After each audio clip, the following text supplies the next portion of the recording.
Sit down.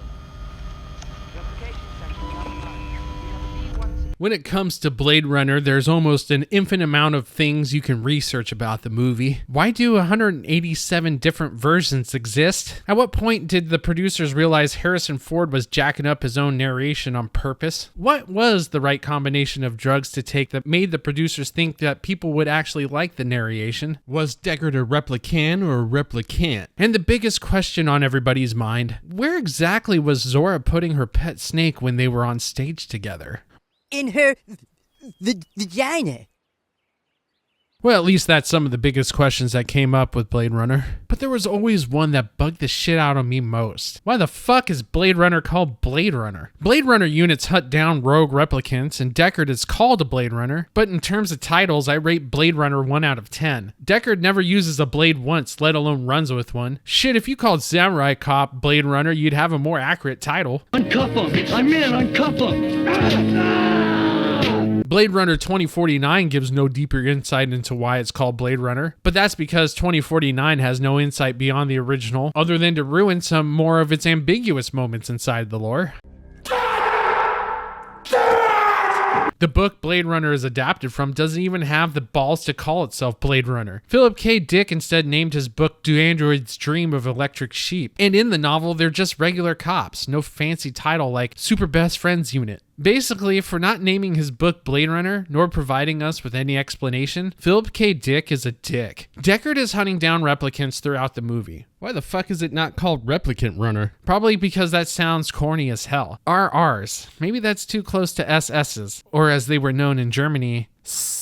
To be honest, the title Blade Runner is cool as fuck. And if that was the simple explanation Ridley Scott and writers Hampton, Fancher, and David Peoples gave, I'd be good with it. In my headcanon, I always thought they were called Blade Runners because what splits a human from a replicant is as thin as a blade. One false move and Deckard could be retiring a human by accident. Deckard runs along a knife's edge, split between the triumph of getting the job done or tragedy. Hey, that sounds good. But the truth is stranger than fiction, and I realized fairly quickly I was walking, or maybe running, on a blade's edge down a twisted dark path filled with blood and guts and literature. In short, the bleakest of all human society had to offer. Meet Alan Norse of Des Moines, Iowa, a naval corpsman turned doctor. Neighbors called him polite, quiet, kept to himself. What the neighbors didn't know that Alan was leading a double life, and the dark half of his life is any neighborhood's worst nightmare. He was also an author. At night, as a side hustle,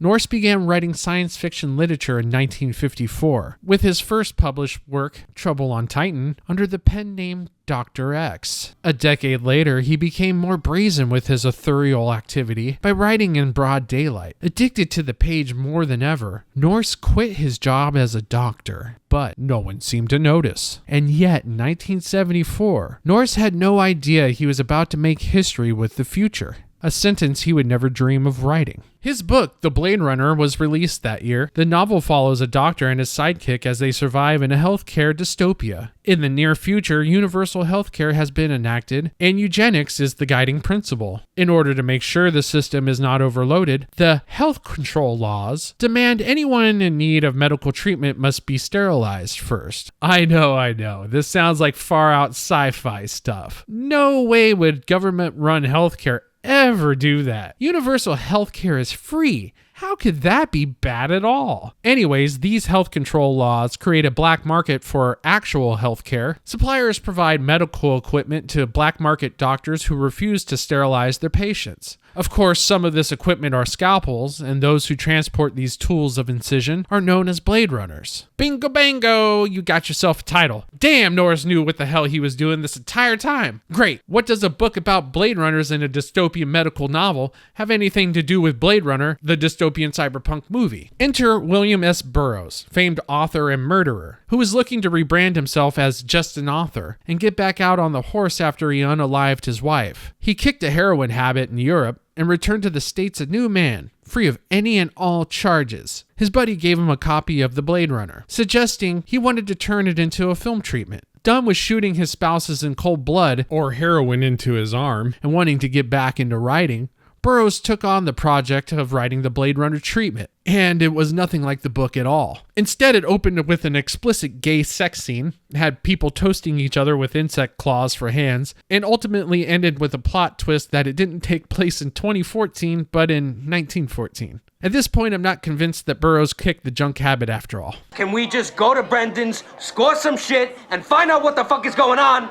Therefore, with all those neato things that were happening in the treatment, this whole project was deemed unfilmable. Shocking. And for some reason, the treatment was republished as a book in 1979 called Blade Runner, a Movie. Not to be confused with Blade Runner, the Movie, or The Blade Runner, the Book, or Blade Runner gold medalist and fellow wife-ender Oscar Pistorius. And only one person was dumb enough to buy a book named Blade Runner, a Movie, and that was screenwriter Hampton Fancher. Fancher was collaborating with Ridley Scott at the time to adapt Philip K. Dick's novel Do Androids Dream of Electric Sheep. One day, apparently bored out of his mind, and not satisfied with Rick Deckard being called an ordinary detective, Scott asked Fancher what exactly kind of detective Deckard is and what should they be called. That night, Fancher went home with the monumental burden of giving Deckard a cooler title than detective. After 45 minutes and a half a ham sandwich later, he saw the spine to Blade Runner, a Movie. He shrugged his shoulders and went, fuck it, and hoped for the best. The next day, he ran it by Scott. Everyone loved the name so much, they paid Burroughs a fee for the title. Apparently, the price was so astronomical that they were going to squeeze every last penny's worth out of it and name the whole entire movie Blade Runner as well. And that's how Blade Runner is actually called Blade Runner. A reporter recently sat down with Fancher and asked why they never explained what a Blade Runner was in the movie, not a movie or the novel or a legless wife unaliver. Then the reporter got personal and asked about Fancher's upbringing, specifically about his mother. And that's when things didn't go over so well. Let me tell you about my mother.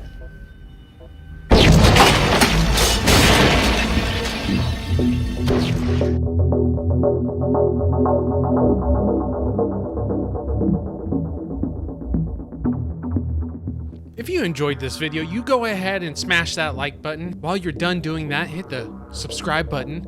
And then after that, share this with your friends, family, people you hate. Maybe you don't like my content and just want to waste somebody's time. Do it, share it. Thank you. It is much appreciated. I'm out of here.